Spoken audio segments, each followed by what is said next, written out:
soit un Nicodème. Dans la première lecture de ce jour, Jérémie 11, 18 à 20, Jérémie fait une prière dans laquelle il demande à Dieu de les protéger contre ses ennemis. Il se compare à l'agneau docile qu'on amène à l'abattoir.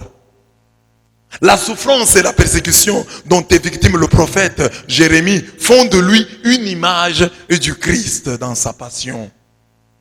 Dans l'évangile de ce jour, un débat surgit autour de l'identité et de l'origine de Jésus.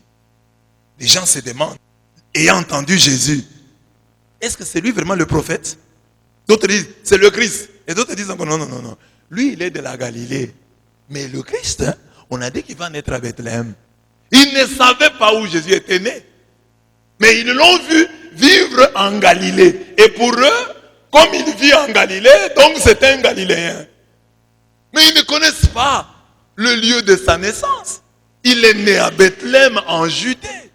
Mais il a grandi en Galilée, à Nazareth. C'est ainsi qu'on l'appelle l'homme de Galilée. Jésus de Nazareth. Mais il est né à Bethléem.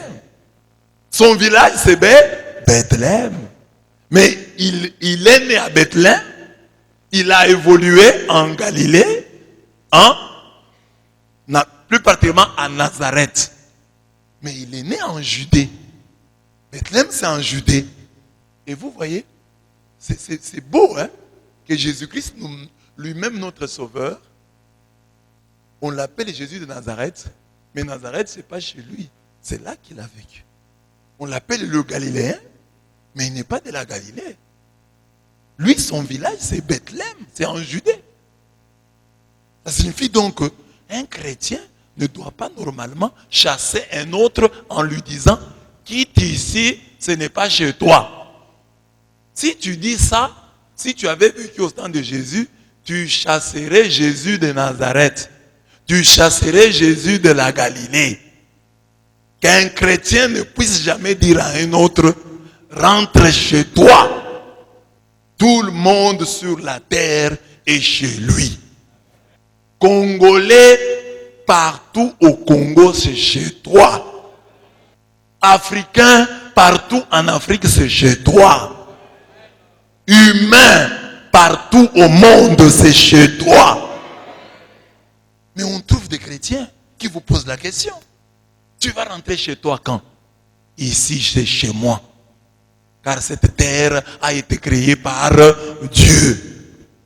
Et c'est curieux, hein, de voir des gens qui ont peut-être chassé leurs frères, leurs compatriotes de leur territoire. Et qui vont eux vivre en Europe. Qui vont eux vivre au Canada. Après avoir chassé leurs compatriotes de leur village ou de leur ville ou de leur province. Mais ils vont vivre en Europe. Et parfois, eux aussi réclament. Oh, ici, il y a le racisme. Oh, les Blancs nous chassent. Mais toi, en Afrique, tu as chassé tes frères. Mais tu appelles Jésus de Nazareth. Tu dis Jésus de Nazareth. Tu l'appelles l'homme de Galilée. Et pourtant, lui, il est de la Judée. Mais toi, tu as chassé les gens de ta province. Tu les as mis mal à l'aise. Parce que, disais-tu, ils ne sont pas d'ici. Tout le monde est d'ici. Et nous les chrétiens, nous devons avoir une attention particulière. Quand nous voyons quelqu'un, entre guillemets, d'ailleurs, vivant, entre guillemets, chez nous. Amen. Hein? Regarde ton voisin. S'il est d'ailleurs et qu'il vit chez nous, d'ailleurs, entre guillemets, tu dois être plus attentionné. J'ai vécu en Espagne, mes bien-aimés. J'allais à des messes. J'allais à des rencontres. J'avais aussi besoin que quelqu'un s'intéresse à moi. Que quelqu'un me demande comment ça va. Que quelqu'un me parle. J'allais là-bas, j'étais parfois l'unique noir. Et quand les gens se retiraient à la fin de la cérémonie, et ils s'étaient retrouvés amis d'un même village, amis d'un même coin, collègues de promotion. Moi, je n'avais aucun collègue de promotion. Et j'étais la seule Attendant même parfois que quelqu'un me regarde et puisse me sourire. Je ne voyais pas. Parfois même nos frères noirs, hein, parce que les frères noirs qui sont en Europe ne veulent pas entrer en contact avec d'autres noirs. Ils disent que c'est source de problèmes. On ne sait pas comment il est ici, on ne sait pas qui il est. Donc tu peux aller en cours de route, tu veux même rencontrer le regard de ton frère noir. Mais tu vois, il regarde ailleurs. Tu veux même qu'il te fasse même comme ça. Rien. Il ne sait pas que tu viens d'arriver. Il ne sait pas que tu viens d'arriver et que tu as besoin que quelqu'un te fasse comme ça. Il te dit comment ça va? Quelqu'un te demande d'où est-ce que tu viens? Et nous avons vécu dans cette peau-là de l'étranger. Tu n'as personne qui te salue. Tu n'as personne qui s'intéresse à toi. Et parfois, les quelques gens qui s'intéressent à toi sont des curieux, des petits enfants qui viennent regarder si tu as mis de la couleur sur ton corps. Ils essayent de te nettoyer, de te toucher pour voir si tu as de la poudre noire. Parce qu'il y a des gens qui se disent, je vais aller en Europe. Tu as la force d'aller là-bas. Donc Jésus est de Bethléem. Il est né à Bethléem, en Judée, mais il a vécu à Nazareth. Et on l'appelle le Galiléen, l'homme de Galilée, on l'appelle le Nazarénien, Jésus de Nazareth. Amen. Alors il y a un débat. Et les gens discutent sans savoir. C'est ça qui nous arrive aussi à nous. Parfois nous discutons, nous avons des débats, mais nous ne connaissons pas certaines choses. Quand il s'agit de parler de quelqu'un, il y a des choses que tu ne maîtrises pas. Tu vois Jésus vivre en Galilée. Tu vois Jésus vivre en Galilée. Tu le vois habiter Nazareth. Mais il est de Bethléem en Judée. Et tu peux le juger. Non. Est-ce bien de la Galilée que doit venir le Christ? L'Écriture ne dit-elle pas que c'est de la postérité de David et du village de Bethléem où était David que le Christ doit venir? Mais tu ne connais pas. Tu n'as pas toutes les cartes en main. Tu n'as pas toutes les données. Et puis, le fait seulement que l'homme est un mystère nous permet et nous oblige à nous taire. Nous oblige à nous taire ou bien à nuancer nos points de vue. Amen. Dis à ton voisin, tu ne connais pas tout. Même ce que tu connais là, c'est rien. Les huissiers qui étaient envoyés pour l'arrêter retournèrent auprès de leur maître, les principaux sacrificateurs, les mains vides. Disons-le comme ça. Ils avaient commis l'erreur de l'écouter et désormais, ils n'avaient qu'un mot à la bouche. Jamais homme n'a parlé comme cet homme. Ils sont allés, on les a envoyés, aller arrêter Jésus. Ils viennent là-bas, ils disent, bon, écoutons-le un peu avant de l'arrêter. Ils l'écoutent, ils rentrent tels qu'ils étaient venus. Mais où est Jésus? Oh, jamais homme n'a parlé comme lui. Nous n'avons même pas eu le courage de l'arrêter. Amen.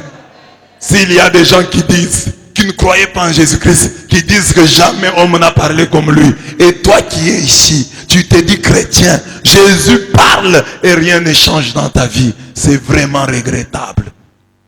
Si Jésus sait parler, si Jésus a des paroles de vie, que ces paroles de vie-là te transforment, que ces paroles de vie-là te changent, sois une nouvelle créature. Dieu a créé le monde entier par la puissance de sa parole. Chaque fois que tu écoutes la parole de Dieu, il faut que quelque chose de bien se crée en toi.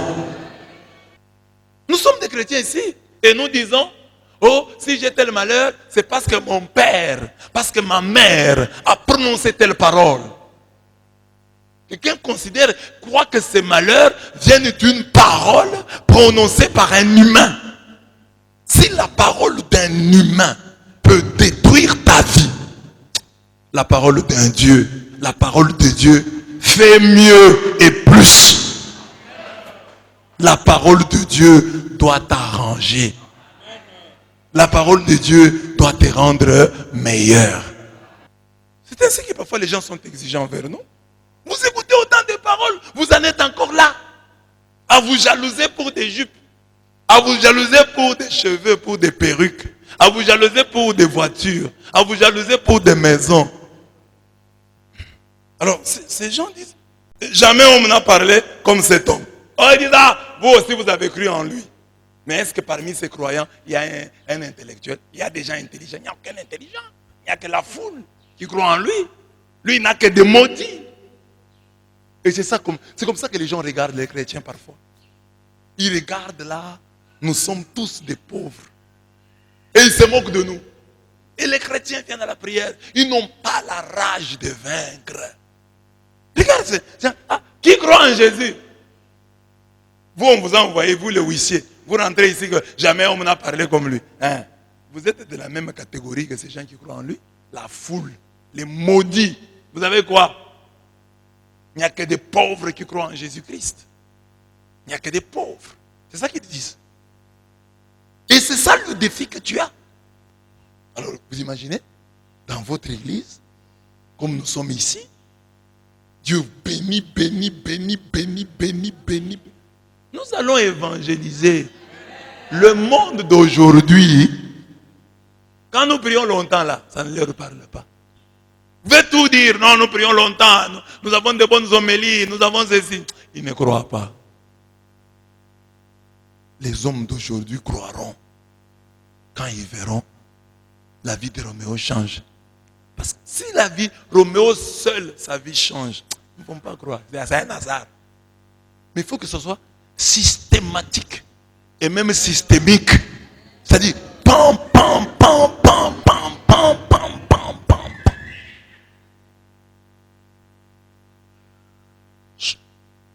D'un coup là, 60% des chrétiens bénis. On est déjà dans la satisfaction. Mais si Dieu fait encore mieux, 70%, nous nous distinguons ici. Parce que si 70% des chrétiens sont bénis, les 30 là le seront aussi. Parce que dans l'entretemps, tel va trouver un véhicule, il va chercher un chauffeur. Tel aura une entreprise, il va engager quelqu'un. Amen. Ils disent que Jésus n'a que la foule de maudits. Il n'a aucun intellectuel à son école. C'est à ce moment précis que Nicodème entre en scène. Il est là pour dire que Jésus est le maître des pauvres, mais aussi des riches. Lui, sa propre présence, disait que Jésus n'a pas que de pauvres.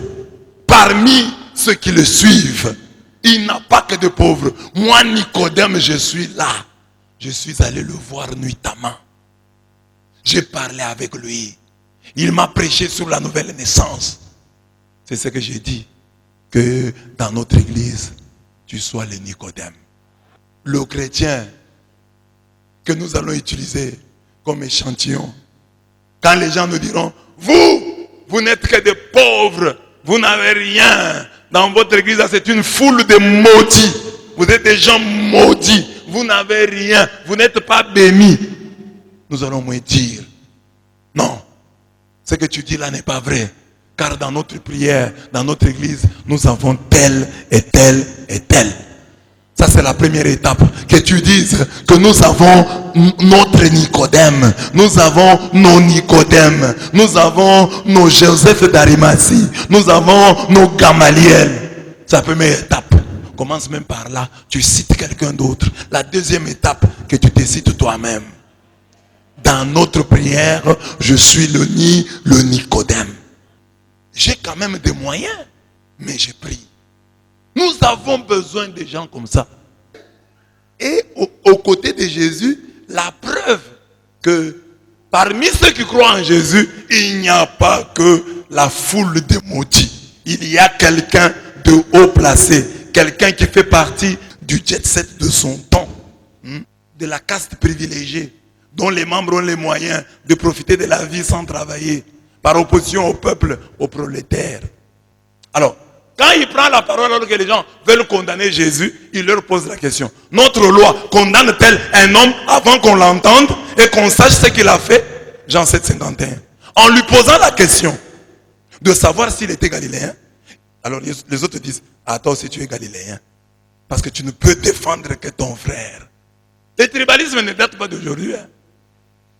Et le tribalisme, ce n'est pas seulement le tribalisme de celui qui est accusé de l'être. Il faut aussi parler du tribalisme de celui qui voit le tribalisme de l'autre. Il n'y a pas seulement des tribalistes du côté de ceux qui sont accusés de l'être. Il y a aussi du tribalisme du côté de ceux qui accusent les autres d'être des tribalistes. Vous avez compris? Il y a des gens qui ont des facettes de dire, ah, Roméo, tu es tribaliste. Mais en disant que toi, tu es tribaliste, tu peux aussi l'être. Hein? Tu l'es, mais sans le savoir. Tu n'en prends pas conscience. C'est ça ici. Nicodème parle. D'abord, ils se sont trompés, ils ne savent pas que Jésus est de Bethléem. Nicodème défend seulement Jésus dit, notre loi condamne-t-elle un homme avant qu'on l'entende et qu'on sache ce qu'il a fait? Et conclut, si tu le défends, c'est que tu es de son coin. Donc je ne peux défendre quelqu'un que si je suis de son coin. Donc c'est vous qui êtes tribaliste. Donc c'est ce que vous faites. Alors vous pensez que comme vous le faites, moi aussi je le fais. Non, moi je ne suis pas comme vous. Moi je peux défendre quelqu'un même s'il n'est pas de mon coin. Moi je peux soutenir quelqu'un même s'il n'est pas de mon coin. Moi ce qui me réjouit c'est le bien, pas le coin. Je vais faire quoi avec le coin? Le coin on mange ça. On met ça dans les condiments, on met ça dans la viande.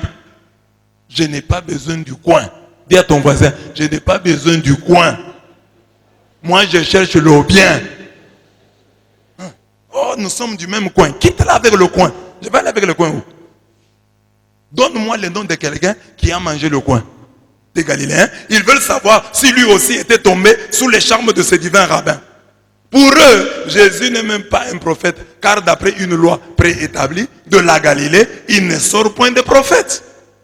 C'est ça le problème. Quand tu as déjà dit que de la Galilée, il ne peut sortir de prophète, tu es limité dans ton raisonnement.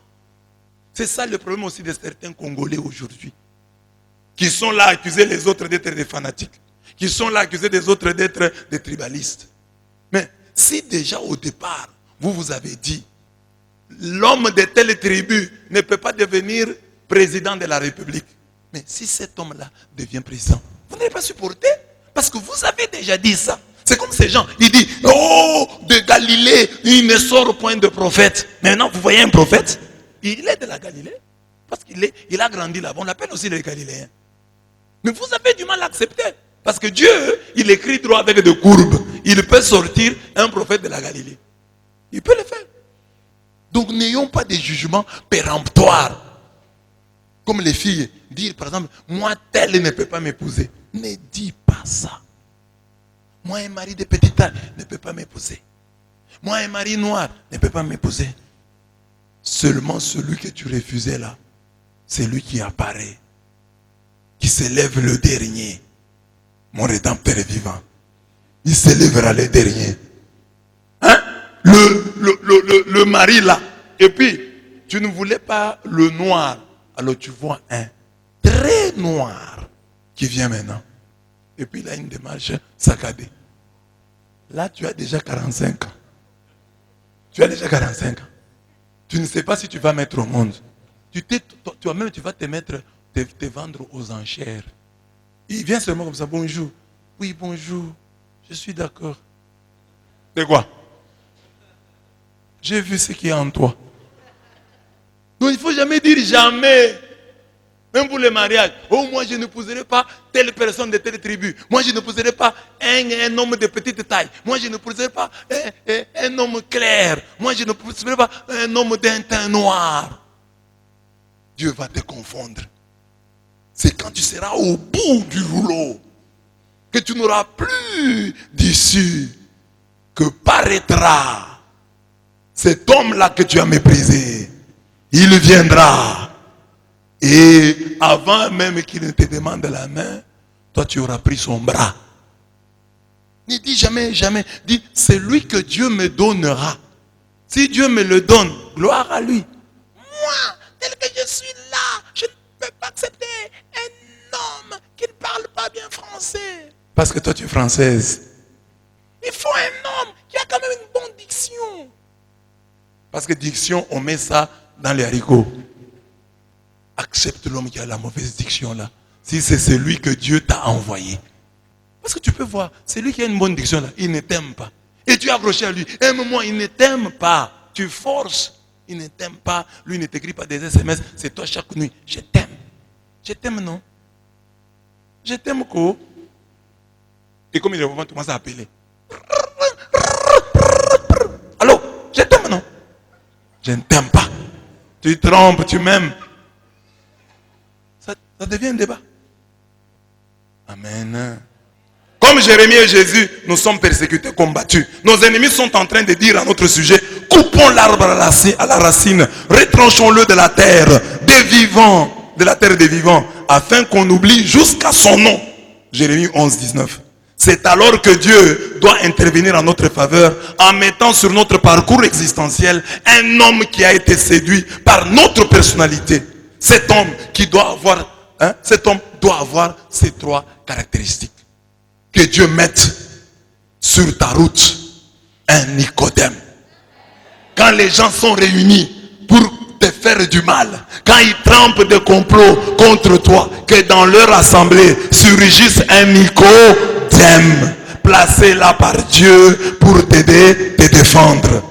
Alors, quelles sont les trois caractéristiques de ce Nicodème? Première caractéristique, il doit sortir du lot. Ça doit quand même être un homme distingué. Il ne doit pas être n'importe qui. Parce que Nicodème n'était pas n'importe qui. C'était un homme du jet set de son temps. Il avait un nom et des moyens. C'était un homme distingué. Il avait un nom et des moyens. Il était l'ami par excellence des pauvres. Mais il avait des amis riches. Donc Jésus était l'ami par excellence des pauvres. Mais il avait aussi des amis riches comme Gamaliel, comme Nicodème, comme Joseph d'Arimathie. On peut tout dire. Mais sachons que la sagesse du pauvre est méprisée et ses paroles ne sont pas écoutées. Ecclésiaste 9, 16. Tu peux tout dire. Oh, moi, je suis pauvre. Bon, c'est bien. Tu peux te réjouir de ta pauvreté comme tu aimes. Mais moi, je ne vous conseille pas d'embrasser la misère. À notre Dieu appartient et l'or et l'argent. Et tout. Et toi-même, tu appartiens à Dieu. Alors Dieu est capable de t'enrichir. Abraham n'était pas pauvre. Moïse n'était pas pauvre. Isaac n'était pas pauvre. Dieu est capable de te rendre aussi riche. Et si il ne te rend pas très riche, tu ne dois pas manquer le minimum vital. Amen. Et ici on dit, si tu es pauvre, ta parole est méprisée. Les gens ne vont pas t'écouter. C'est ça le monde. Tu veux évangéliser? Dans ce monde d'aujourd'hui,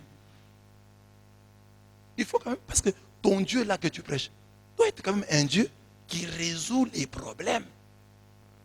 Il y a des gens qui entrent à des endroits et qui apportent des solutions. Tu ne veux pas rencontrer un tel homme? C'est ça Nicodème. Jésus avait dans son entourage Nicodème, Joseph d'Arimathie. Quand Jésus est mort et qu'il fallait l'enterrer, Simon-Pierre n'avait pas de tombe. C'était un pauvre qui, quand il allait mourir, les gens allaient chercher à comment se cotiser pour lui payer un lopin de terre ou l'enterrer, comme on le fait chez nous ici. Mais parmi ses amis, il avait des pauvres comme Simon-Pierre, mais il avait aussi un riche comme Joseph d'Arimathie. Toi aussi, si tu ne sais pas être riche, mais quand même, qu'il te donne la même grâce que celle qu'avait Jésus. Parmi ses pauvres amis, il avait Nicodème. Parmi ses pauvres amis, il avait Joseph d'Arimathie. Parmi ses pauvres amis, il avait Gamaliel qui l'avait défendu. Que Dieu te donne un Nicodème. Les Nicodèmes, c'est quoi? Ce sont des gens qui ressemblent aux lézards. On dit que le lézard, c'est un reptile qu'on capture avec la main, mais qui hante les palais des rois. Et quand même un ami qui hante les palais des rois. Et quelqu'un que tu peux appeler en cas d'urgence. Et demande cette grâce à Dieu. Tu dis à Jésus, Jésus, tu avais Nicodème qui t'a défendu dans une grande réunion, dans la réunion des grands. Tu avais Joseph d'Arimathie qui t'a même donné sa tombe. Mais aussi sur ma route, mais aussi sur mon chemin, un homme distingué, un homme qui sort du lot. Ce n'est pas un péché que d'avoir un Nicodème. Amen. Amen. Que Dieu mette sur ton chemin un Nicodème. Un homme qui sort du lot. Déjà dans ta famille, qu'il y ait un Nicodème. Et que ce Nicodème soit toi. On ne connaît pas ce qu'étaient les parents d'Abraham. Mais on a dit à Abraham que ta postérité conquérera la porte de ses ennemis. Tes enfants seront grands. À Sarah, on a dit la même chose. Tu donneras des rois, des reines sortiront de toi. Amen. Que Dieu mette sur ton chemin un Nicodème. Que Dieu fasse de toi un Nicodème. Sors du lot. Là, nous avons la sagesse du pauvre est méprisée et ses paroles ne sont pas écoutées. Tu peux aller dans une réunion de famille. Hein. Tu as là un petit frère. Il n'est même pas très intelligent, mais il a l'argent. Toi, tu es là le grand frère. Tu es très intelligent, très sage. Parce qu'à l'école, depuis la maternelle jusqu'à l'université, tu ne faisais que te distinguer. Mais tu n'as pas d'argent. Il y a une réunion de famille. On dit, qu'est-ce qu'on va faire pour le deuil de papa? Toi, tu lèves la main. Et le petit frère là, qui n'est pas intelligent, mais qui a l'argent, lève la main, lève le doigt. À qui est-ce qu'on va donner la parole? Au petit frère, car il a des solutions. Toi, on sait que quand tu prends la parole, c'est pour créer des problèmes. Je ne veux pas qu'il y ait du désordre dans ce deuil. Vous voyez l'autre deuil là? Les petits là avaient créé le désordre. S'il crée encore des désordre, c'est facile. Ne venez pas me conseiller. Je vais le toucher au corps. Ils sont là. Grand frère, il faut réussir dans la vie. Si tu ne réussis pas dans la vie, tu sais ce que tu deviendras? Le porteur des enfants de ta petite soeur et de ton petit frère. Tu vas commencer à aller chez le petit frère, chez la petite soeur là. Tu es toujours avec les enfants. Bébé, bébé, bébé, okay. Là, tu fais ça en attendant le repas. Et tout le monde sait que ce serait bien si les gens ne pouvaient pas s'en rendre compte. Mais là, tout le monde se rend compte que tu fais ça pour attendre le repas. Ça la honte. Bébé, bébé. Tu viens avec les enfants là, ils sont là, autour de toi. Tu leur apprends des chansons. Un petit bébé ne fume pas la pipe. Là, on est à 11h30. Tu attends les repas.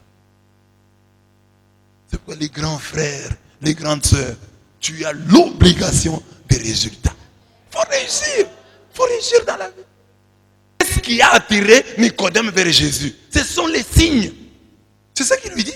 Quand il arrive chez Jésus, il lui dit, Rabbi, nous savons que tu es un docteur venu de Dieu. Car personne ne peut faire ces miracles, ces signes que tu fais, si Dieu n'est avec lui. Jean 3, 2. C'est ça qui a attiré Nicodème vers Jésus. Les miracles, les signes. Alors je dis aussi que dans ta vie, les Nicodèmes ne seront attirés que par des signes, par des miracles. Des signes dont je parle ne seront pas toujours surnaturels, hein, mais ils peuvent être attirés par des signes naturels. C'est ce que j'ai dit ici. Avant et à côté des signes qui accompagnent ceux qui ont cru, il y a les signes qui accompagnent ceux qui sont créés. Il y a des signes qui accompagnent ceux qui ont cru, mais il y a des signes qui accompagnent ceux qui sont créés. Parce que tu es un homme. Ceux qui ont été bien éduqués. Voici les signes qui accompagneront ceux qui sont créés. Voici les signes qui accompagneront ceux qui ont été bien éduqués. Les miracles qui peuvent attirer Nicodème vers nous sont ceux de l'intelligence. Sois intelligent, tu attireras un Nicodème. Sois ouvert d'esprit, tu attireras un Nicodème. Sois reconnaissant, tu attireras un Nicodème. Sois discret, tu attireras un Nicodème. Aie la culture générale. Sois un enfant, un garçon, une fille cultivée, tu attireras un Nicodème. Aie la science, tu attireras un Nicodème. Aie de la rigueur, un Nicodème viendra là où tu es. Sois discipliné, tu attireras un Nicodème. Garde ta beauté, tu attireras un Nicodème. Sois propre, un Nicodème viendra vers toi. Sois sérieux, tu attireras Nicodème. Sois honnête, tu attireras Nicodème. Sois sage, sois respectueux, sois poli. Sache bien vivre. Fournis des efforts et tu attireras des gens vers toi. C'est ça qui a fait que Nicodème a entendu parler des miracles de Jésus et il s'est approché de lui. C'est ça, le troisième trait. Nicodème doit parler en notre faveur. Nicodème doit nous défendre. Il doit dire aux autres qu'ils ne peuvent pas nous condamner sans nous entendre. On voit Nicodème à la croix de Jésus. Et il est là. On dit que après cela, Joseph d'Arimathée, qui était disciple de Jésus, mais en secret par crainte des Juifs, demanda à Pilate la permission de prendre le corps de Jésus. Et Pilate le permit. Il vint donc et prit le corps de Jésus. Nicodème, qui auparavant était allé de nuit vers Jésus, vint aussi apportant un mélange d'environ 100 livres de myrrhe et d'aloès. Ils prirent donc le corps de Jésus et l'enveloppèrent des bandes avec les aromates, comme c'est la coutume d'ensevelir chez les Juifs. Nous devons trouver des gens qui, avant de nous enterrer, nous défendent et nous protègent en disant, tu vaux 10 000 d'entre nous. 2 Samuel 18, 3. Donc, mes bien-aimés, Nicodème vient avec le parfum pour enterrer Jésus.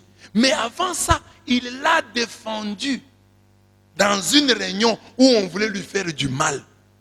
N'attendons pas seulement quand les gens meurent pour leur rendre hommage, mais de leur vivant, défendons-les. Amen. Amen. Dis à ton voisin, Nicodème, défends-moi. Nicodème, défends-moi. Nicodème, défends-moi. Tu es dans une réunion, on commence à dire, oh non, il y a votre frère là de l'église, il est comme ça. Défends-le. Tu es son Nicodème, défends-le. Oh, il y a la sœur de notre église, elle a fait ça. Défends-la. Et c'est toi qui viens la charger. Oui, ça c'est vrai, ce que vous dites là, c'est vrai. Même nous, on a déjà dit ça à la parole, on est même déjà fatigué. Défends ton frère. Défends ta sœur. Sois son Nicodème. Amen.